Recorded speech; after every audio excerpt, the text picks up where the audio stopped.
Welcome to the Virgo Lounge. It's your girl Trinise. And your girl Foxy B. And we are here to tell you how it be. I'm saying our point of view is very real, very raw. We're going to tell you straight to the point, brutally honest. I'm going to tell you right now, if you don't like the truth, you might want to exit the room because we're always going to tell you how it is. With good intentions, of course. I'm saying, but Virgo's going to always give you the truth. And we got our guest today here with us. We're going to be talking about some real grown-up things. Virgo Lounge is just a place where women can come together, discuss, have discussions, be real, be open, be honest, strengthen one another, share stories because everyone has a story. And just be yourself. Let your hair down and share. We're here to help other women. If my story can help somebody else, I'm here for it. And so we have a special guest with us today. She's just vibing with us. We just having a pure conversation. I'm going to let her introduce herself. But here on the Virgo Lounge, when you introduce yourself, you're also going to say what your sign is. Okay. Hi, my name is Kamora and I'm a Taurus. Hi, Kamora. Hey. So we both Virgos and Taurus and we go together. We're besties. Virgos and Taurus always vibe, all right? Today our topic is what? Girl, you should have been left. You should have been left. But why do we ignore the red flags, ladies? So this is what our topic is about today. So many of us as women, and I'm guilty as well, we ignore the red flags in the relationships. Yes, we're talking relationship. And I'm just going to start off by saying, why do you guys think that we do that as women? Kamora. Well, I feel like we do it as women because I know me personally speaking, I feel like when I was in a situation, I was so into the person and I just stayed because I really just liked them, honestly. I was like, yeah, maybe I could change them. Maybe this is a phase right now. So, I don't know. What y'all say? So at the end of the day, you're saying love is blind, basically. Love is very blind. And it'll very take much. over your Blind is deep mind. under, honey. Yes, it is. And I'm pretty sure all of us been blinded by love. Absolutely, absolutely. I definitely think that I've ignored a lot of red flags. Me personally, I'm on my second marriage. My first marriage was really long. It was 18 years. And so I ignored a lot of red flags along the way. I have no regrets for anything that I've been through. I feel like it's all a part of my journey, and that's how I look at life, as a journey. And everything I've been through is a part of my journey. Yes, I ignored a lot of red flags. Like when I got into that relationship, like we met in high school. That was the young me, like young and Dumb. Yeah, that phrase has a lot of meaning. Young and dumb. Yeah. So you know about young and dumb, don't you? Yes, I do, because I've been there. Okay, yeah. I was 23 when I got with that craziness. Yeah. First red flag was, and people was telling me, when he got my name tattooed on him after 6 months of being together. 6 months. 6 months of being together, he got my name tattooed on him. They say that was one red flag. You didn't leave it in? Guess what? What?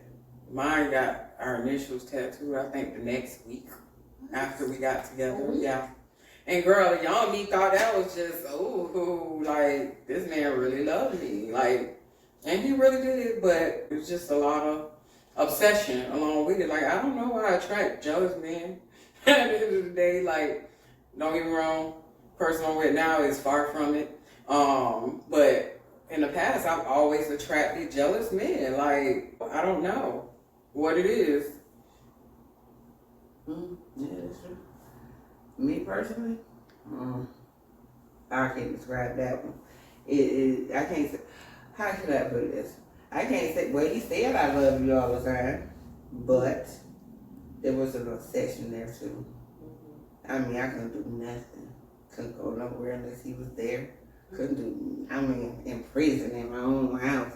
So it was a lot of red flags when it came to that one. And I'll tell you more later. It get deep on this story. Yeah, so he said he loved you, but do you guys believe that love is an action word? Like, how do you guys feel about hearing it versus seeing it? Yeah, action. Like, yeah, love is an action word. I got that all the time. I love you, but at the same time, you didn't show it. So I didn't believe it. But yet, I still stayed, right? But do y'all feel like everybody has a different definition of what love is? Like he can say that he loves you, but maybe he really does. You feel like he doesn't because he's not doing certain things, or no, it's not doing certain things. It's not showing it. Love is supposed to be peace. Supposed to be happy. It's supposed to keep a smile on your face all the time. Not bring it having you looking with frowns on your face all the time and this and that, this and that. I'm like, no, that's not love to me. You said it all the time, but you never showed it. So, to the point I stopped believing it.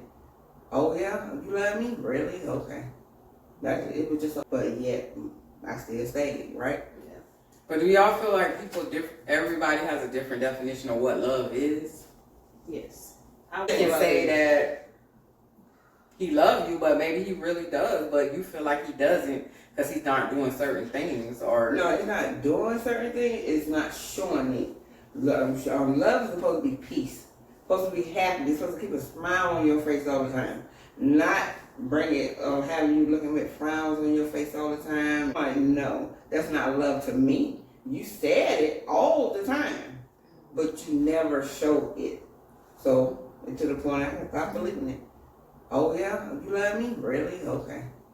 It was just okay for me. Because it was just said so much. But the action wasn't there. Right. I'm an action person. Okay. So you tell me you love me, you have to show me you love me. So I feel like I need to hear it as well. Like to just validate and confirm and bring everything together. Not as much as the action behind it, but I feel like they go hand in hand for me.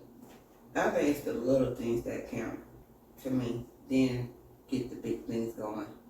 Because once you see the little things and the effort in the little things, then you appreciate when the big things come. You understand what I'm saying? I definitely understand. So what's your love? What's your love thing? My definition of love, honestly, would be if you're going to put me first.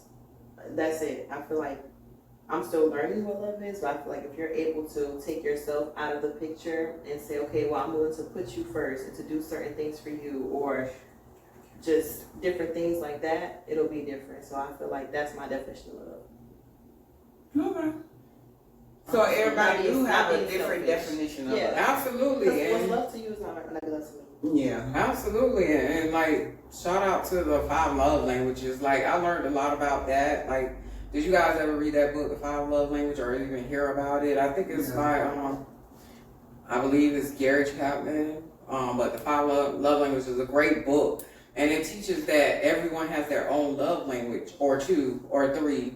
And when you as a partner figure out what those love languages are for your partner, it makes for a better relationship. Because everything that makes you happy is not what makes me happy. And then, like, for instance, they had an instance in the book where it said, this one lady, she thought that her husband didn't love her because she would never, so just try to make it real quick. The 5 love languages are, one is acts of service. That's when you do things for the person, like showing the action word. You know, you come home, the dishes are washed, clean, they washed your car, put gas in it, did something like that. Or you got physical touch. Those are the people that you meet, and they always like, yeah, girl, and they just always in your personal space. And even as a friend but as a partner, you know, they're really touchy-feely, and they don't feel loved unless that person is touching and feeling all up on them.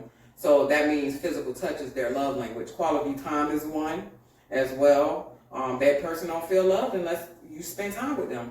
And then the last one, I believe, is words of affirmation. You're beautiful. That's a lovely outfit. Like, girl, you look good. They love compliments. They love to hear words of affirmation. Like for me, I have 2, which are words of affirmation. I'm really big on words because communication is one of my big deals, and also acts of service. So, like, those are the main things. So that is why I was saying in the book, the lady, she didn't feel like the husband loved her because hers was acts of service. And so she'll come home and be cleaning up the house, and he'll be just sitting down doing nothing, and he'd be like to himself, well, I bought her roses. I told her she was beautiful. I do this. But she feels like, oh, if you don't help me wash the dishes or clean up, you don't really love me. How can you have me sitting here doing all this stuff. But it wasn't that he didn't love her, it's he didn't know the love language. You see what I'm saying? And to him, love was something else. But the funny And I forgot to say gifts. Gifts are one too. Some people don't feel love unless you buy them something. But one thing about in my relationship I had, he did all that. When I came home, the house was clean. Mm-hmm. He did the line. Acts of service. He cooked. That's acts of service. And like with like cards and stuff like that, he never bought a card. He drew my card. That's acts of service. Yeah. And then sometimes he'll walk in with some roses, but me, crazy. What you done did?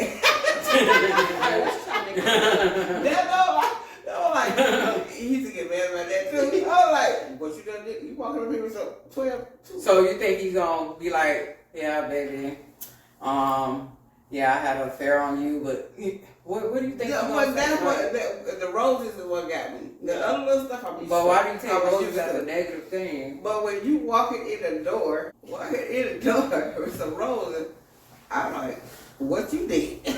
You get what I'm saying? That was out of the norm versus everything else that was in the norm. That's what made me say, what you did? That used to make him mad. So he never said something that he didn't regularly do. Yeah, so. that was not normal. That was, even though I was kidding, but I heard his little feelings when I said that. Yeah, instead he probably played out in his mind that you're gonna get up and be so excited, give him a big kiss and hug, and be so happy about it. I was just like, and then you was like, what you done did? What you done did? Like, so now the next time he sees roses, guess what?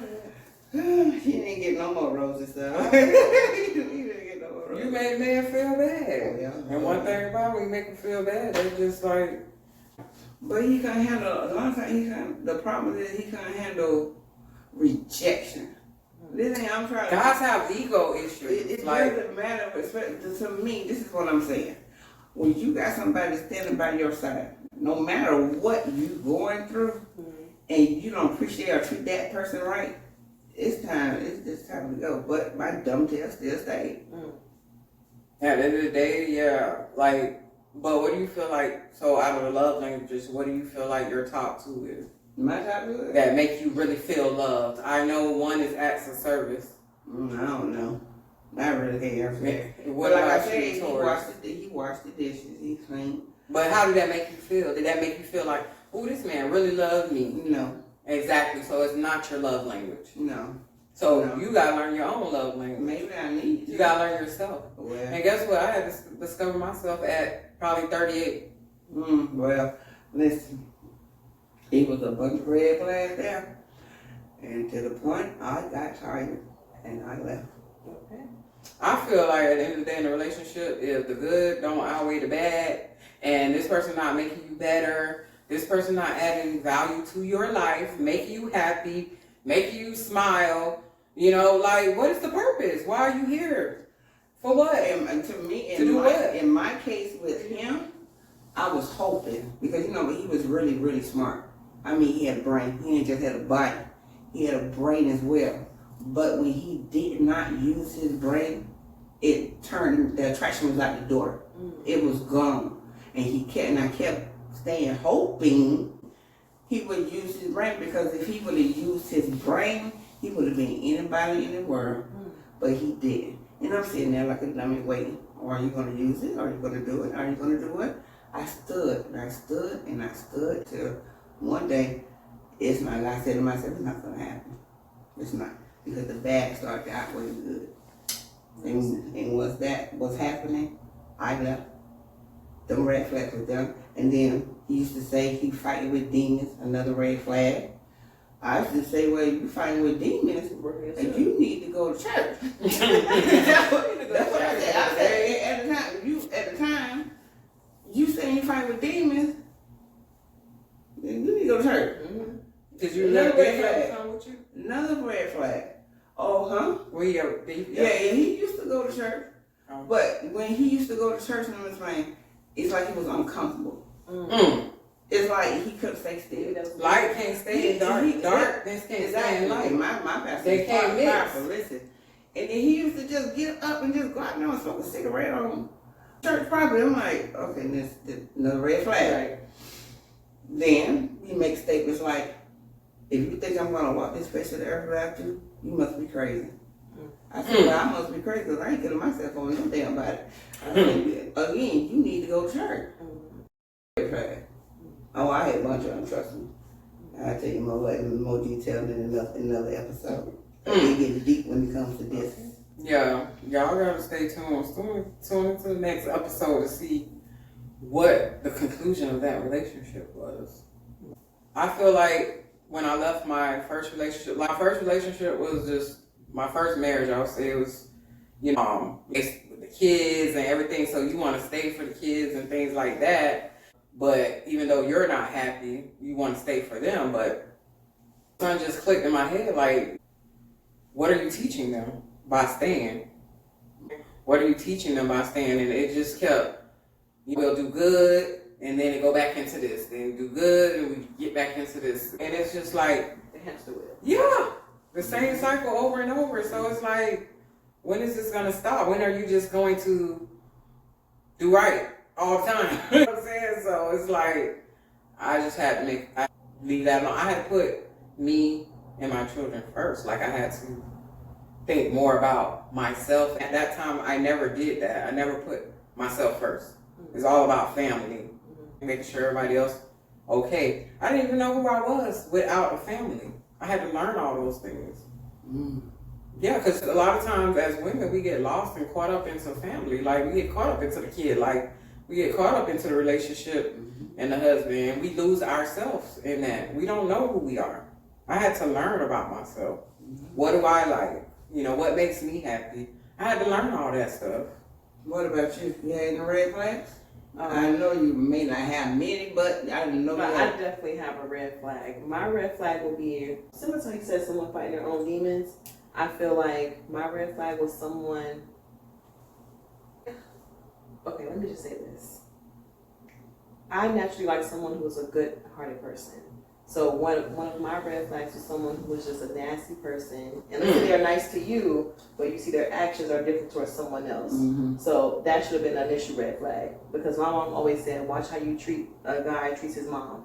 And so if you see that, how he does that, or different things, or how he treats other people, will make me different, I can eventually, we can be starting out here, and they say the honeymoon phase, and then now I do something, and you don't like it, and I start going down the ladder. So that was my first red flag of where I should have left. And that's inside of that person. And that's inside of you. But you can't change it. Yeah, like I dated a person like that. He was mean to everybody else. Yeah, Like he just had a mean demeanor, and he was so sweet to me. And he's like, "Oh, do I make you happy?" I'm like, "Yeah, but why should I don't have to please your friends and family?" Like, but I'm like, I'm a social person. If you can't vibe around my circle, like, I don't know. But he's like, my job is to please you. So I didn't know how to take that.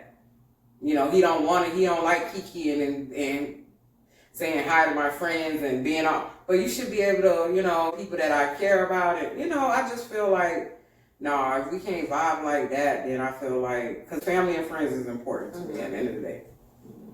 But what about your red flags? So, which one? See, I didn't have too many relationships, so. Well, that was a red flag. That's what I was telling her. When she said he would be nice to everybody else, be nice to her, but to everybody else he was terrible. But a lot of guys, they'll be nice to everybody else, but terrible to you. And I had that too. When you get inside the house, inside the room, behind closed doors. Yeah, now you being terrible to me, but in everybody else's face, oh, he's so nice, he's so lovely. I had both of them. Yeah. I had both of them. In public, in front of other people, baby. Listen here, it was heavy outside our home. But when we got home, it was hell. Red flag. Lovey-dovey in front of people. Everybody thinking we just madly in love, this and that, the affection, the public affection that he showed. Baby. Behind closed doors. That's why you never know what goes on. That's right. That's why you don't wish you had somebody else's relationship or what they have, because you never know. Saying, the grass not always green on the other side. Yeah. Exactly. Oh, they could have had him. Yeah. Oh, I'm just being honest. That's what you were saying. Like, you wish you try to push him off on somebody else. Honestly, I did. I tried to hoping, praying that somebody would come along and get him away from me. That didn't work. I ain't never do that. Exactly. You're not the first female that said that. They were like, girl, for real. Exactly. Yes, I wanted him to go back. But why? That way he would have left me alone. But guess what? That wouldn't work. That wouldn't work. You know how many times I left and he stopped, popped up on jobs. I would never let another man know what I worked at. Popped up on jobs. I even hid at my sister's house. Yeah. He didn't know. He was all over town looking for me. Oh my God. And he told me my dad's house. My dad said, she gone. But it was funny, but I had to literally hide. But I couldn't hide forever because I got a job, got stuff I had to do. But when he found me, Lord Jesus, pop up. It was crazy. So it was like, he was like a stalker boyfriend? Stalker, obsessed, psychopath, however you want to put it. And you felt like, oh, well, every time you try to leave, he come find He you. found me. Don't ask me how, but he did. Well, I got a track on. How? I don't know. That is what's the weirdest. But at the same time, people ask me, did I love him? Of course. I was crazy about him. What did you love about him, though? His brain. His smart. But then he wouldn't use it. Listen, he didn't use it. That's when the attraction became out the door. Because he was fine and he was smart. His brain. I didn't care about his body. He was fine, of course. But really, he was smart and he did not use his brain. Now, if he would have used his brain, we could have been so much more to this day. And we would have been together to this day. If he would have got it together.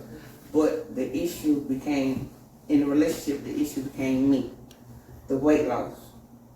Me working all the time. So in my head, okay, if I'm the issue. Wait, so hold on, you gotta tell people like how much weight you lost, like, you know, so they can get a visual of what this was about. I was originally 406 grams, originally. When I lost the weight with him, I dropped to 165. So that became a problem. I couldn't wear certain clothes. Certain clothes I wore was too tight. He used to rip my clothes off of me. I couldn't go nowhere. It was many days I was late for work because he would literally block the door until I changed clothes. And if I didn't change clothes, he would rip them off of me. And he'll go in and drawer a closet and put this on. Oh, this too tight. That's too tight. You're not wearing that. You're not wearing this. You're not wearing that. Red flag. So how did you feel at the time when he was doing I was stuff laughing. like that? I was like, fool, are you serious? Like I said, he was fine. Never once had I tripped when he used to walk out the door with his tank tops on, showing all his muscles. I never tripped. But the difference, I lost the weight. I was a big girl then when he was walking around there. One of the Instagram, but why are you tripping? I used to laugh. You have to piss him off too, so I don't care. But really? I didn't act that way when you walked around like that. You know what I'm saying? Yeah, red flags all day long, all night long, red flags. That's like control, like too, because if they can, because I'm the type of female in a relationship. If it's good for the goose, it's good for the gander. Okay. Yeah, but because whatever you could do, we could do this. We both doing. Yeah, but maybe he felt when I was big, because he did say once I lost the weight, he couldn't handle it. He wasn't gonna be able to handle it. So let me ask you, do you feel like once you lost the weight that now you was a different person and now he couldn't control you? Even though he couldn't control you overall, but do you feel like you were heavier, he maybe felt one way, and now that you're smaller, it's opened a different door to where, okay, maybe more people will be after you now. That's what it was. It brings out different insecurities now, you know, now you're in a different space. Yeah, that's what it was. I think he was saying somebody else might come along and do what he's not doing. So you're absolutely right on that. I believe that. That's what it was. And it got worse. To the point I'm like, okay. I do want to say this though. I do have a second red flag. If he has more than one baby mama. Oh, that's a big red flag. Yeah, we gonna hold that. We gonna take a little break and we gonna come back to that, right?